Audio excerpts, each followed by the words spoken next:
Could world peace actually start with one community? I know that sounds like a big statement. When people hear the words world peace, they usually think about governments, international organizations, peace treaties, or global leaders. But what if we've been looking in the wrong place? What if world peace doesn't begin at the global level? What if it begins at the local level? What if it begins at the individual level? With one person, one neighborhood, one school, one workplace, one family, one community. For me, yoga changed my life after I was diagnosed with lupus in 2009 because it gave me something I didn't even realize I was missing. Not just flexibility, not just strength, but the ability to create peace within myself, even when life around me felt uncertain.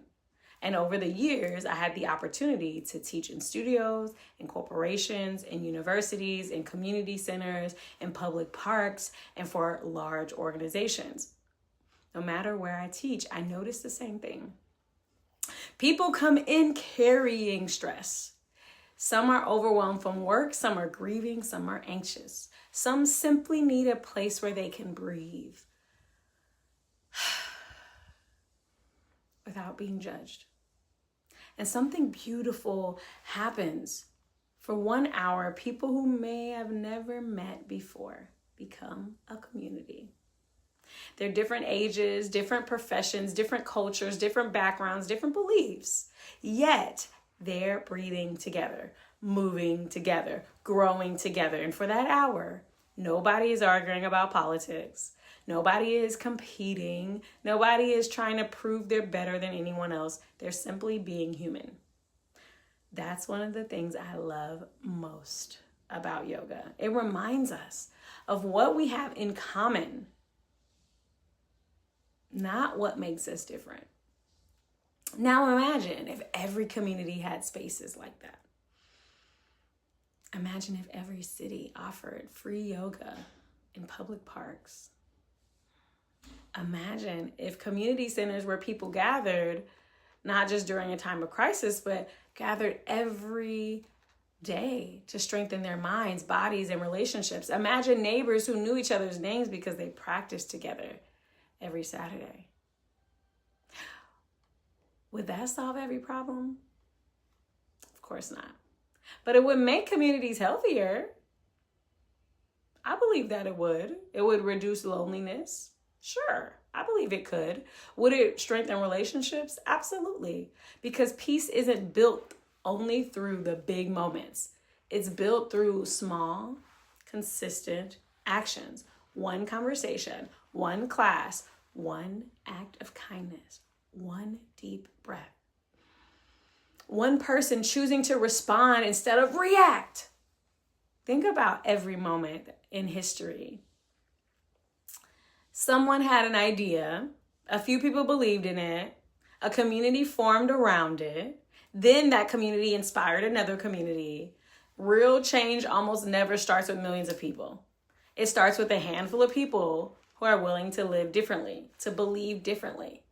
Maybe that's how peace works too. Maybe world peace isn't one giant event. Maybe it's thousands of peaceful communities connected together. Maybe it's teachers helping students regulate their emotions. Maybe it's parents modeling compassion at home, or business leaders creating healthier workplaces, or neighbors caring about one another. Yoga teachers giving people the tools to navigate stress with greater awareness. When enough communities become healthier, the world becomes healthier. Because the world isn't separate from our communities. The world is made up of them. That's why I don't believe yoga teachers simply teach movement. They don't simply teach breath. They don't simply teach awareness. I believe we help build stronger communities. We create spaces where people feel seen, where people feel connected, where people remember that they belong. And belonging is one of the foundations of peace. That's why my mission has become so much bigger than teaching yoga poses. My mission is to spread world peace through inner peace. Because I believe that changing the world doesn't always begin with changing the world. Sometimes it begins by changing one person, one community, then another, then another. So if you're a yoga teacher, yes, keep doing it. If you're an aspiring yoga teacher, yes, keep studying. If you're a community leader, yes, keep doing that. If you're someone who desires to make a meaningful impact where you live, keep doing it. Keep showing up. And if you would like more information on how you can join in the mission, subscribe. I also teach a free class on Sundays at 7 p.m. Eastern. And that session talks about how yoga could become a vehicle for leadership, opportunity, and lasting change. So if you'd like more details, check it out in the caption. Bring your notebook, bring your questions, and bring your vision for your community. Because maybe the first step towards world peace is simply helping one neighborhood to breathe together.